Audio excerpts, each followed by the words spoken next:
All right, having some internet, but you all can hear me.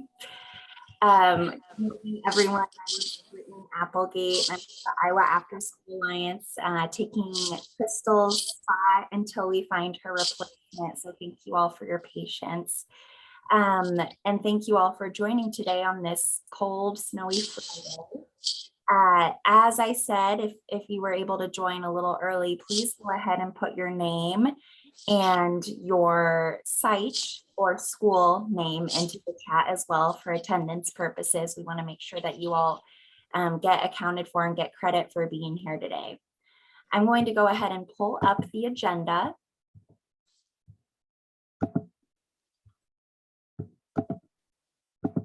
So we can get started here. So the first thing on the agenda is about the GEPRA and data collection templates. And so this is just an update for you all to let you know, though you should have received an email to let you know as well, that the evaluation committee has gone through the process of updating the GEPRA and data collection templates in order to reflect the new GEPRA measures. And so those new templates were emailed out to you, and they are also posted on the 21st Century website, which I will post in the chat here. It is on the grant info page and about halfway down the page, so you might have to search for it a little bit, but it is under the template section. And Brittany, I have a question for everybody, because we've sent them a lot of materials, but I'd like to find out, and maybe we could even do a quick poll to find out who has already contacted their data person, given them the new GEPRA measures. You don't want to wait until the day before it's due. You want to give these people plenty of time to make sure that they can get that report for you, and it's exactly what you need.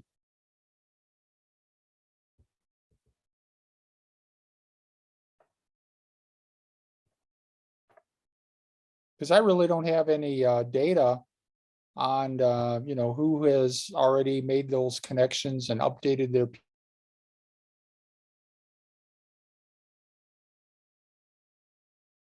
people to make sure you're getting those new. Does anyone want to share in the chat or verbally if they've been able to connect with their data person about the new measures?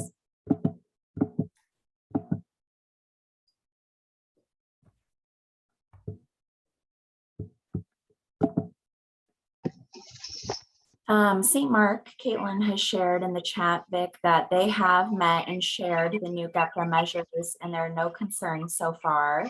Okay. So have, I think it's Abby, if I'm remembering correctly. Well, let me make a suggestion to everybody. Because this is brand new, just giving the data person and saying, this is what we need.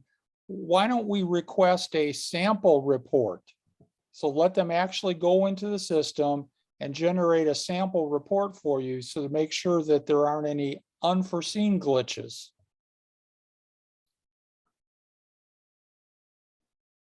It's a great idea. Do you want them to send those sample reports to you, Vic? Oh, no, I don't need those. Okay. I want you guys to not have issues when the new reporting measures come in, because keep in mind, you're required to report those GEPRA. And the pandemic kind of saved us, because a lot of people, didn't have access to data, and there were a variety of things that we just said, oh, it's because of the pandemic. Well, that's not going to be a valid excuse this time around. So, we want to make sure we've got our ducks in a row. I always try to advocate for you guys to tell you everything you need to be successful. Definitely. That's much appreciated, Beck. So yes, if you have not had those conversations with your data person yet about the new GEPRA measures, encourage you to do so soon.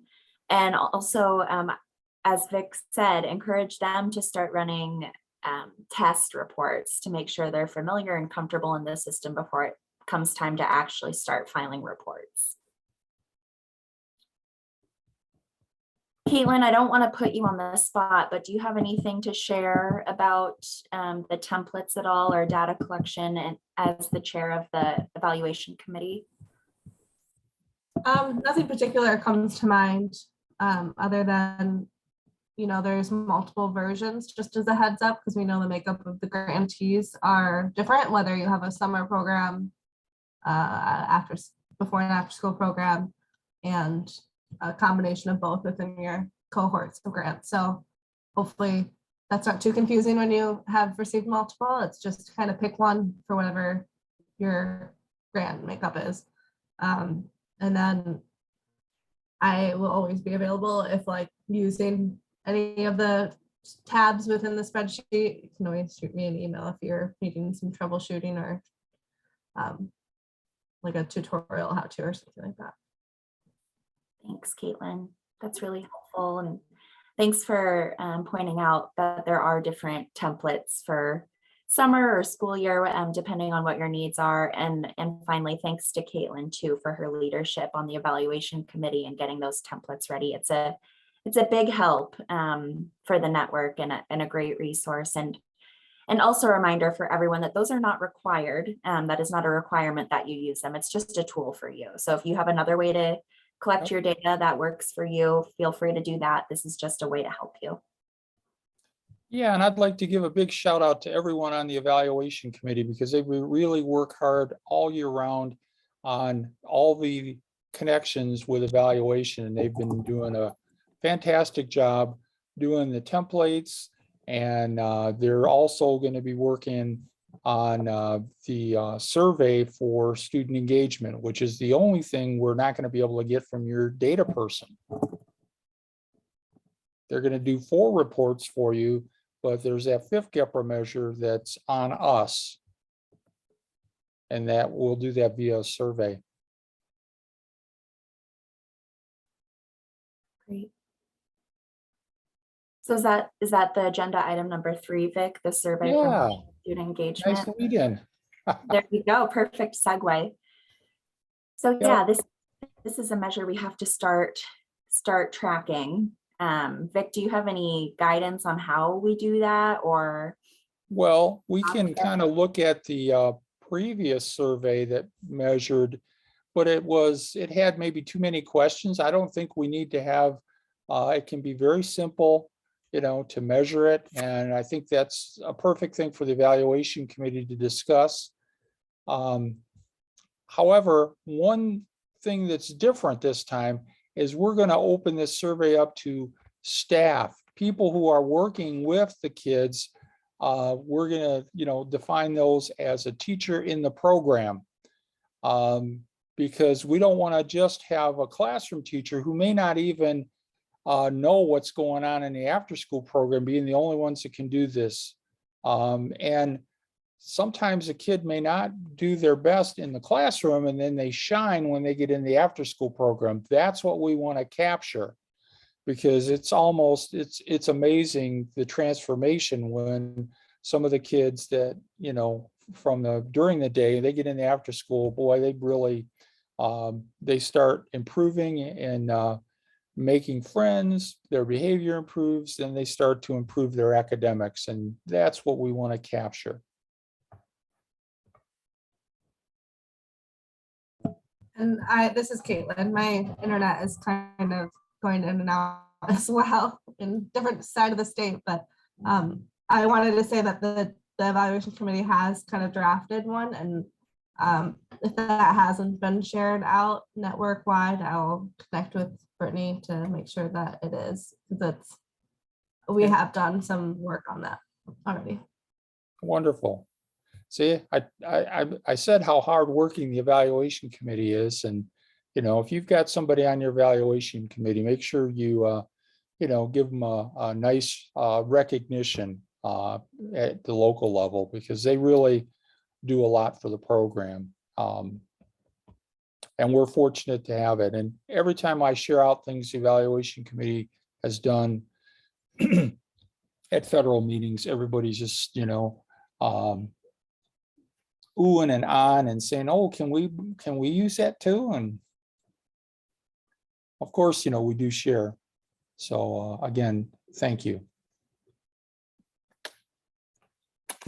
Yes, definitely something to be proud of. And Caitlin will make sure that we get that survey and we can review it with Vic again and then send it out to the network. So we'll make sure you guys see that soon. Vic, do you want to take the next item on the agenda, the follow-up from? Yeah, I'm hoping I can share my screen because I've actually got a PowerPoint. Yes, you should be able to. Let me just double check. Yep, you should have permission. Hey, it works. Good. It's always nice when that technology can work. There we go.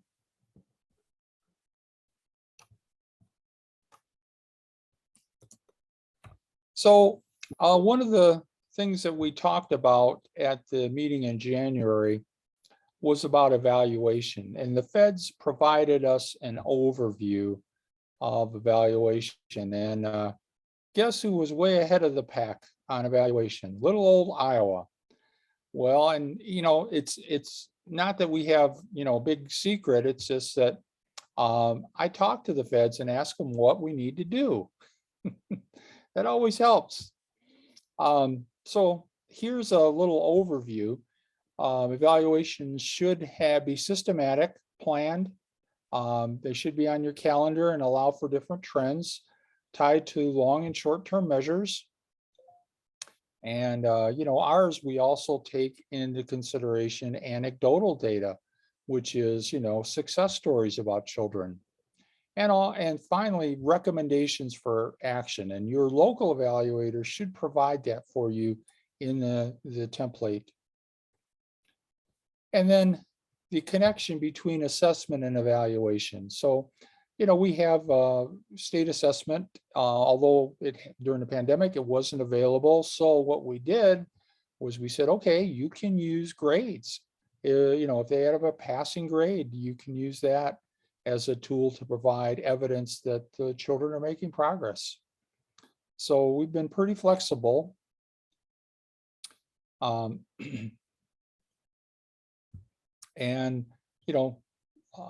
moving forward, we'll be emphasizing more on assessment than we have during the pandemic. One thing evaluation is supposed to do is guide improvement so that your program keeps getting better. And that evaluator is a third party that comes in and looks at your data, observes what's going on, and gives you some feedback on what the data says about your program, and then using that data helps you to make a data-driven decision for improvement. And that's very valuable. And here's just a little chart on the connections.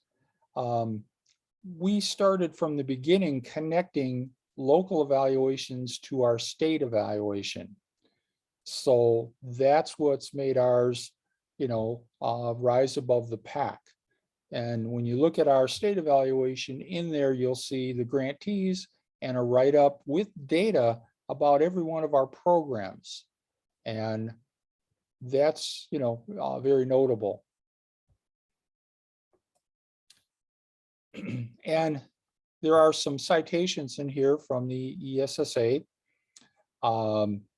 Here's just another overview that we need to have performance indicators, and we do. In ours, we have the GEPRA.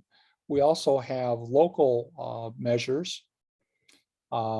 We do try to track student improvement over time, but keep in mind that with at-risk kids, sometimes it's difficult because they're transient. They may move from school to school or from town to town. And over time, it's easy to do when the kids stay put. It's hard to do when your kids are, moving around. So that's not one that we're going to emphasize.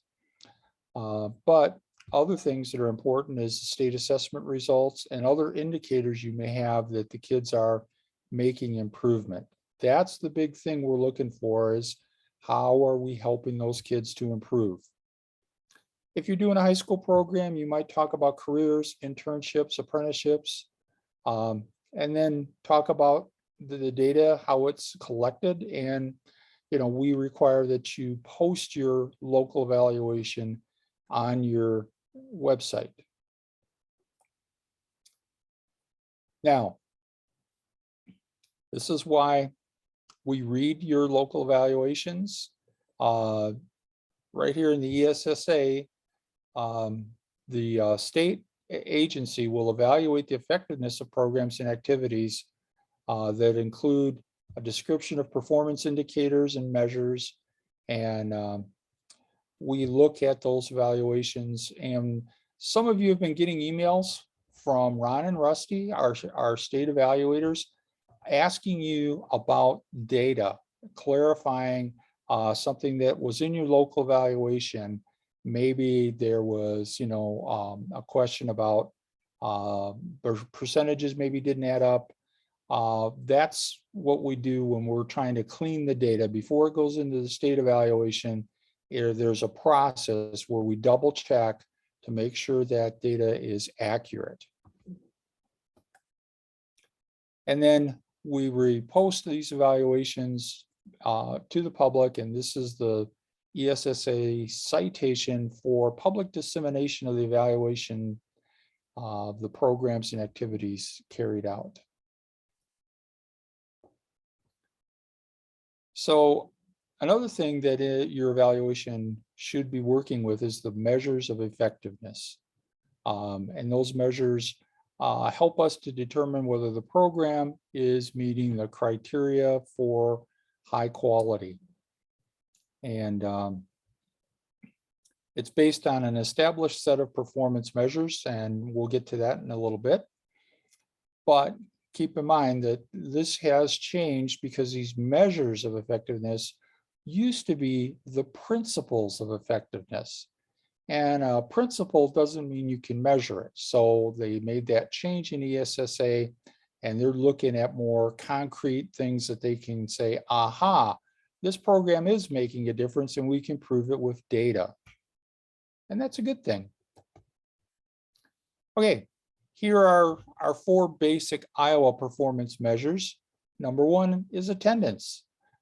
This is why every quarter you have to submit an update on your attendance right in your claims spreadsheet. We have to monitor that all the time. And then behavior, a reduction in office referrals. That's now a GEPRA measure. And in the past, we would ask the principal when we do a visit, about referrals. And, we hear good things. And in the new application, that was reflected as a question. We asked how the behavior has improved. And we saw that in everybody that applied, there was improvement in the behavior. We didn't have one person that said, oh, behavior didn't improve at all. The other things that we report on is reading improvement and math improvement. That's a little different from the past when we had to report on reading proficiency and math proficiency. So with the new GEPRAs, it's improvement rather than proficiency. And I know a lot of you have been making good progress with children, but no program is a magic wand that we can wave it and instantly a child who is 2 grades behind is going to become proficient. That takes time and effort. But we have been making significant improvement, and that these new measures will help capture that data and be more accurate on just how effective our program really is. Okay. And just so you know that I didn't make up that, we must do an evaluation. This is part of the ESSA, and there's the citation in there. It's section 4205B. And one of the reasons why I will contact you is look at the bottom. I've got the box highlighted. It says results are used to determine if a subgrant is eligible to be renewed. okay? And some of you have had a lot of local measures in there, and you're reporting that you're not meeting them. Well, that's not good for you long term. And we've had conversations for years now on, number one, is your local measurement, is it something that, is measurable? Does it reflect your program? Is your measure something that's reasonable to measure? Some of you have been having measures that say, oh, 100% of the kids will do this. And, that sounds like No Child Left Behind. And we've left that behind because that was not reasonable to have 100% of children to meet your mark. And we're dealing with kids that are at risk, and they have social emotional trauma and a variety of things that militate against their improvement, but we're still making progress. So if you need to talk with me about some of these measures, I'm happy to work with you, and we can adjust these so that they are reflective of what we should be doing in this program. Here's some more citations from section 4205 of the ESSA. And it just says that we'll oversee the overall evaluation plan and assess programs progress. And that's why we read all of those evaluations. And over the winter, I get together on Fridays with Ron and Rusty, and we go through the evaluations. And those evaluations, we go through and talk about various things. Rusty's a retired math teacher, and he's really good at catching some of those data errors. One of the things too that you want to make sure is if you haven't gotten your evaluation in, to get it in to me, because that's a requirement. So we still got a couple that haven't sent them in for a variety of reasons. And when I get them in, I try to respond to you that I have received your evaluation. So if you're not sure, send me an email. Also, use of results over there in section B. You should be reading your evaluations yourselves too. And your evaluator should be giving you some suggestions based on data that you can use to improve your program. So maybe in year 2, your evaluator has noted that some of those suggestions for improvement were taken and actually made a difference in the program. So keep that in mind as well. And here's a nice graphic of the relationship between state evaluation, local evaluation, and the improvement process.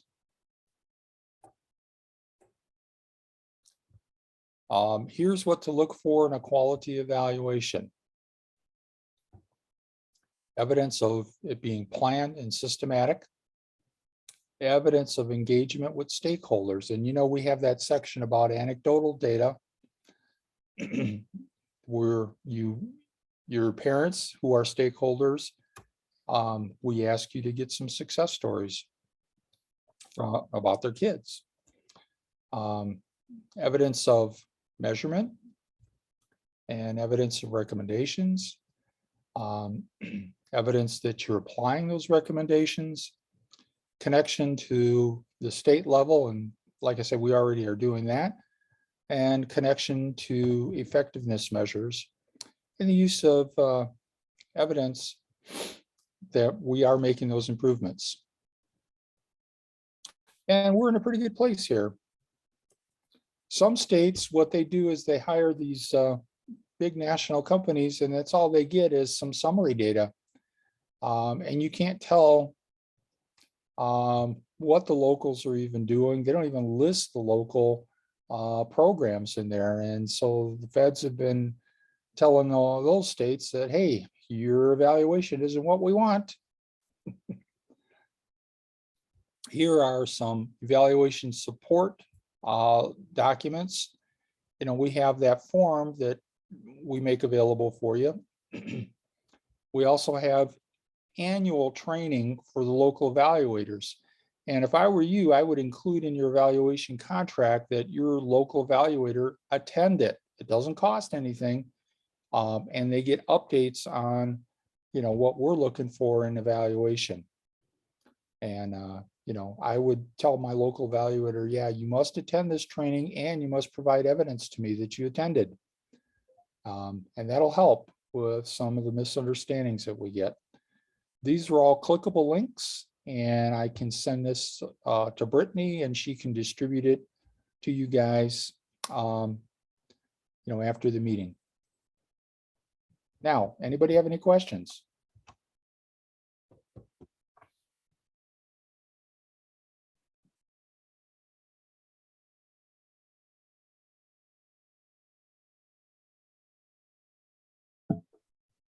Not seeing any questions, Vic, in the chat.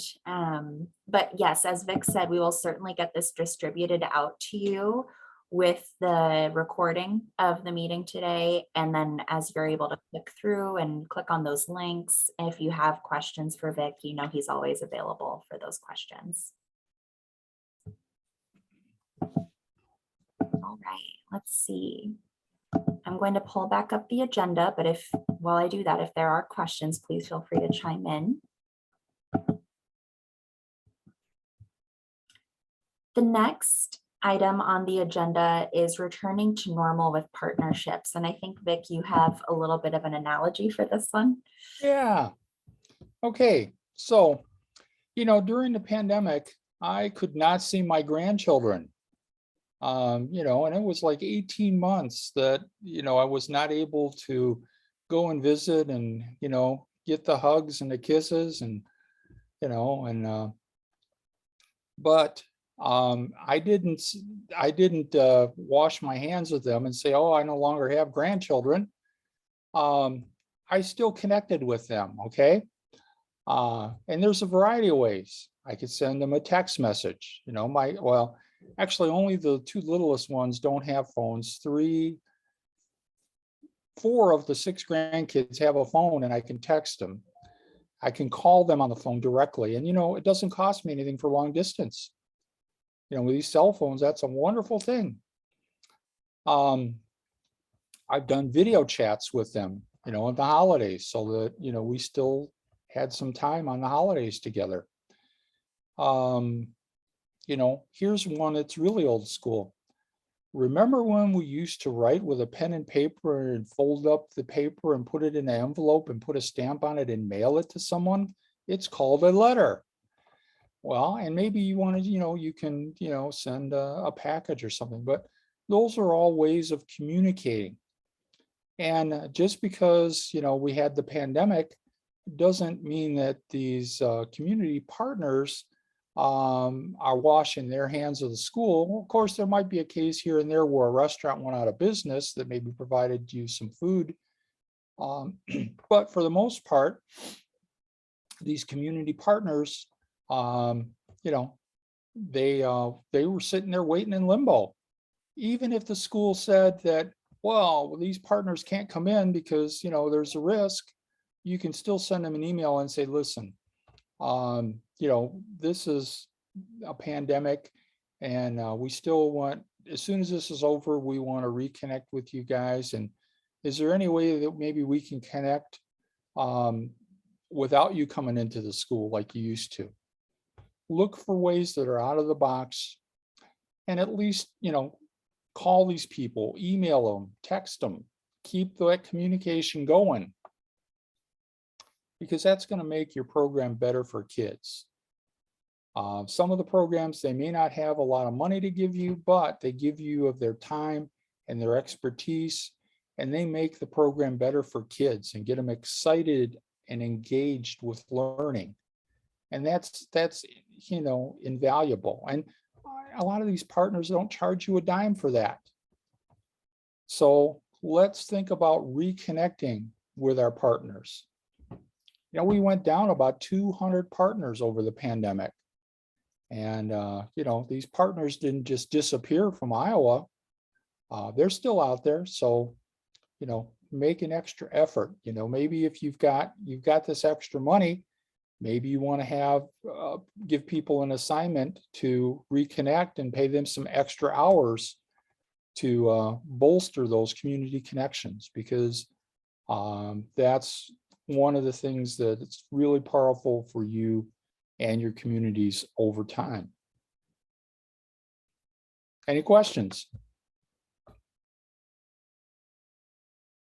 Now, we've had some programs, believe it or not, got more partners over the pandemic. And to use one example, Oak Ridge neighborhoods, they actually increased their partnerships. So, you know, the world didn't come to an end.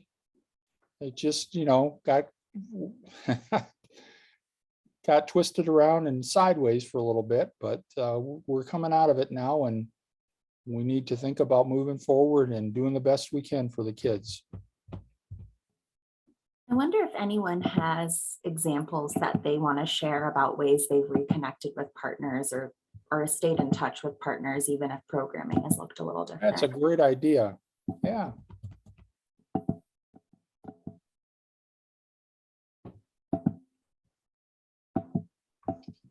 This is Amy in Iowa City, and we do it over Zoom. Right now, our district is still not allowing partners or volunteers in the building during the school day or after school. And so like 4-H or Iowa, the Children's Museum, they'll bring in a box of the materials in the beginning of the week with instructions for our staff. And then we go into the library or a classroom and they'll get on Zoom and go through the curriculum or the activity with the students. And so it usually lasts about 45 minutes to an hour, and then they pick up the materials and bring in materials for the following week. That's a great example. Yeah, absolutely. Thanks for sharing that, Amy. Uh-huh. Any others want to share about ways you've connected virtually or other ways you've remained close to your partners?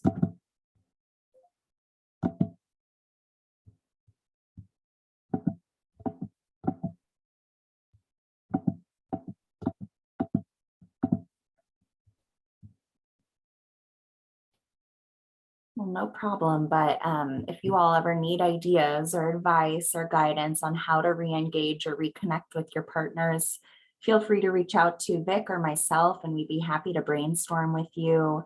It'd be great to get our partner numbers back up, even though programming isn't quite back to normal. Maybe you can't have partners physically come in the building. There are creative ways, like Amy shared, that you can still get them involved with kids and keep that connection maintained. Good morning. This is Billy at Oak Ridge. We continue to make connections with our partners, either via phone or email or texting. We also did a lot of the Zoom activities with our partners, and many of them provided goods and services that were in a box or things like that. So that's how we did maintain and keep that relationship with many and all of our partners. Just having that conversation, just saying hello. That's it. That's great, Billy, and congratulations on being able to Beautiful. maintain. I thank you. And then Jenna shared in the chat that they've been doing an old-fashioned pen pal program with students in the United Kingdom. And it's been really Nice. fun for the kids, and they've been enjoying it. Another great example of ways you can take advantage of this time when things are different to do something different and do something that would be engaging for the kids that maybe you wouldn't have done otherwise.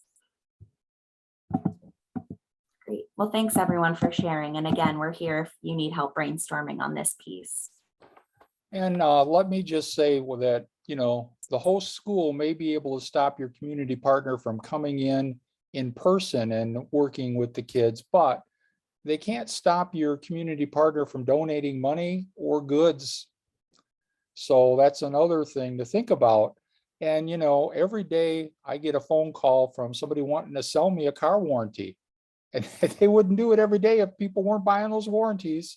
So, keep that in mind that persistence is one of the things that, will get you the donations.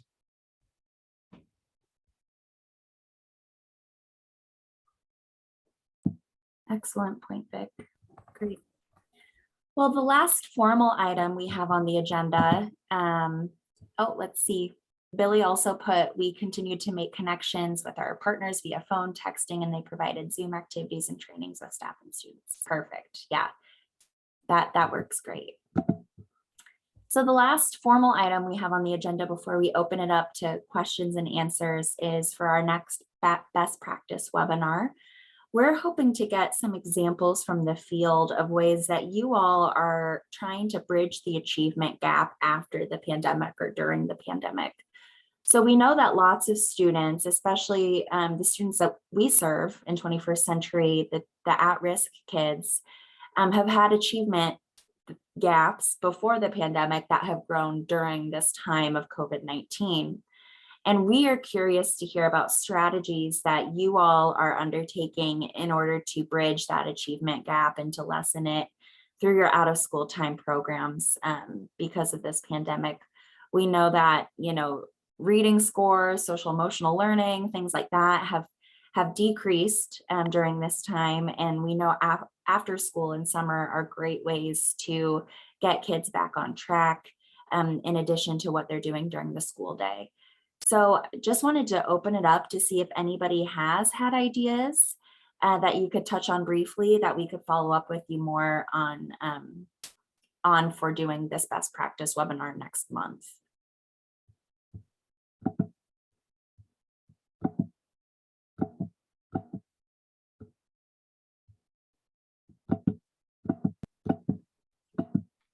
Yeah, and this is Billy again. We're really blessed because we have actual teachers in our sites who come from two main schools, the Edmonds School and the Callahan School, and they bring to us what our students need assistance in. And then from that arena, we can help our staff gather information through professional development, through curriculum to help them just drill and kill, drill and kill, drill and kill. And it's really a hands-on activity. It really, honest and truly is, because it has to be fun. It has to be engaging. Literacy is our biggest issue right now because we have a handful of young folks who really can't read.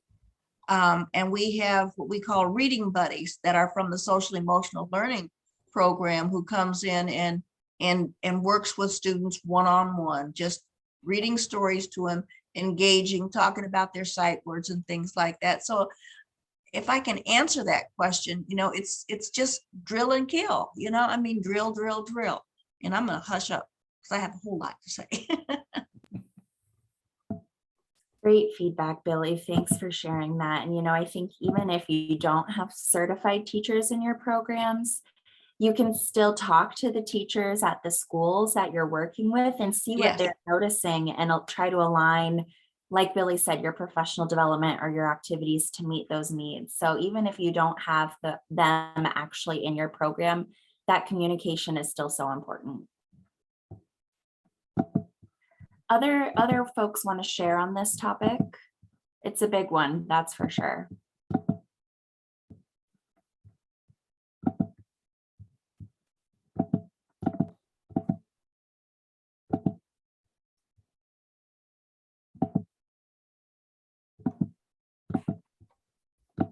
Well, Great. Thank you, Billy, for sharing. We may be following up with you to see about a best practice webinar, so we'll be in touch. But if others have ideas, and I'll put this in the follow-up message too, for you all to think on about ideas around this topic. We want to hear from lots of different ideas in the field. So please feel free to speak up and share those after the meeting too. Brittany, I'd like to share a little overview about another ingredient that's key to success with bridging the achievement gap, and that is time. You know, there's research from the Wallace Foundation that the more time you spend with the children, the greater their chance of academic success. That's why we have that requirement for 60 hours a month. You know, and that's why the feds put in, 30 days of summer school instead of 20 days. Because the research shows that that's, the key to success. And I want to tell you about a place in Philadelphia called the Imhotep Academy, and you can look it up online. But anyway, I met the lady who started that. And in the city of Philadelphia, they're like a lot of major cities. She started this school, and one of the secrets to her success was they were open from 7 a.m. to 7 p.m. Monday through Friday, and half day on Saturday. And they have 10 years of data where all of those kids graduated high school, inner city Philadelphia, and 90% went on to college. It's amazing. And these were at-risk kids. So, I mean, it's, that time is that secret ingredient. And, another thing, I've never once had a child ask me to see my credentials. If I was teaching them, reading, they never says, "Are you a certified teacher, Mr. J?" Never once. Kids don't care. All they care is that there's an adult that's willing to help them. That's another secret ingredient, so volunteers are powerful tools that you can bring into your program. And if they can't come in physically, we can do like what Amy's doing, using Zoom to bring them in virtually. So, we need to spend a little more time. And once again, I'm going to suggest that consider Saturday school. I know that a lot of you have extra money, and don't expect that, you're going to be able to have a big carryover this year. So try to think about ways to spend some of that money down now. And Saturday school would be a way that you could do it. We don't prohibit paying your folks overtime. Now, you may have a local prohibition about that, but from my end, you could pay somebody overtime if they worked on a Saturday and went over 40 hours. And I know it's hard to get staff, and it's difficult for them. But we need to try to do everything we can to help the children. Maybe we need to hire additional staff if we can get them. If you've got extra money, maybe we can pay higher wages right now. All of those things are possible. But the bottom line is we want to work on those achievement gaps, because for all kids, most of the kids have suffered some sort of an achievement gap. But for the at-risk kids, it's been a tsunami, for them.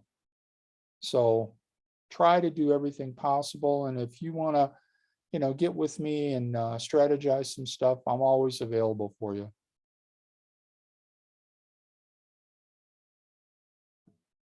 Great points. Thanks, Vic. I'm going to go ahead and stop sharing the agenda now so that we can open it up for any questions that you all have, or issues that you all want to talk about or get feedback on. Really opening up the floor for you all to share what's on your mind or share questions that you have. Yeah, I have a question. I am trying to find just a form, and kind of easy form that I can send to my evaluators on the new GEPRA measures. And Vic, I know you've shared a lot of stuff in your PowerPoints with us. And I'm also on the evaluation committee, so I have all this stuff on like spreadsheets for APR. But is there just one easy form that I could send to them that just has the GEPRA measures and not all the spreadsheets and everything else? Yeah, we've sent that out too. I believe figured you it should be did. I've on been the- looking through Crystal's emails and Caitlin's, and I just can't find it. Because it's not called the GEPRA measures. I believe it's named,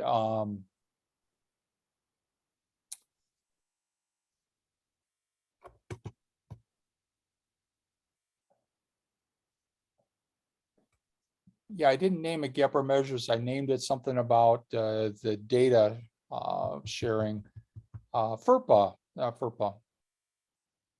Yeah, I think it had to do with FERPA. And we were clarifying it in FERPA, and we went down the list of all the GEPRA measures. Okay. Is there any way you could just reply to this group of directors and attach it? I'll send it to Brittany, and then she can send it out with the PowerPoint that on evaluation. Perfect. That's a Thank great you so question. much. Yeah, I found the one from 2017 though, that you sent to me. oh, yeah, this one has the GEPRA measures though. Yeah, thanks. That's the one you want.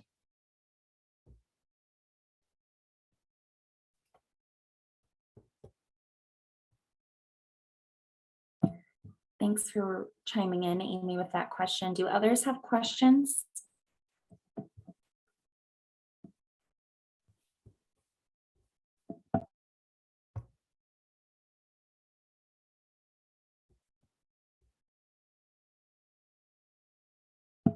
Vic, anything else you wanted to share today? Well, we've got the peer reviews are done, and it looks like it's going to be a great year for those who applied. And next year, coming up in the fall, we will have even a little more money to provide for a 21st century grant. So if you are able to, make sure you apply, because sometimes the funding goes up and down, and right now we're on an uptrend, and that's good because we certainly can use the money. Anybody have any success stories that they would like to share? I always like hearing good things that are happening, and I know they go on, and sometimes I look at the evaluations, and I think, man, they didn't talk about this, and this that I know they're doing. So I'll also make sure your evaluators are telling some of the good things you do, not just working with some of the data, but there's more to it. The anecdotal piece where you're making a difference in the kids' lives. So, okay. Anybody want to share?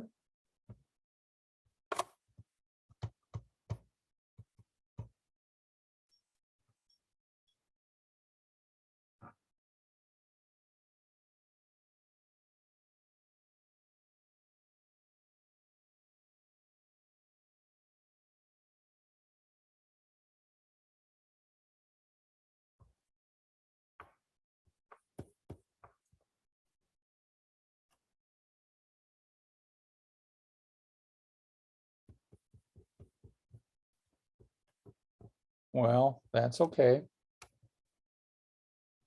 Quiet bunch today. Time of year. Well, I go to meetings a lot of times and I'm quiet too. Yes, absolutely. Well, I don't have anything else. Vic, do you? No, I think we covered quite a bit. And I want to thank everybody for attending, and Brittany will send out, she's going to wait on one more thing I'm going to send her. And then she can send out the documents that we talked about. Absolutely. Hope you guys have a wonderful school year, and it looks like we might have an early spring when I look at 50 degrees next week. That's encouraging. Yes, it is. Hopefully this was the last snow. Well, thank you, Or the everyone. last big snow. Yeah, true. Let's not get our hopes up too high here. All right, thanks everyone for joining. It was great to see you. And we'll be following up soon, as Vic said, once the recording gets processed and uploaded and everything. So I'll be looking out for an email from me and we'll be in touch soon. Have a good weekend. Thank you, you too.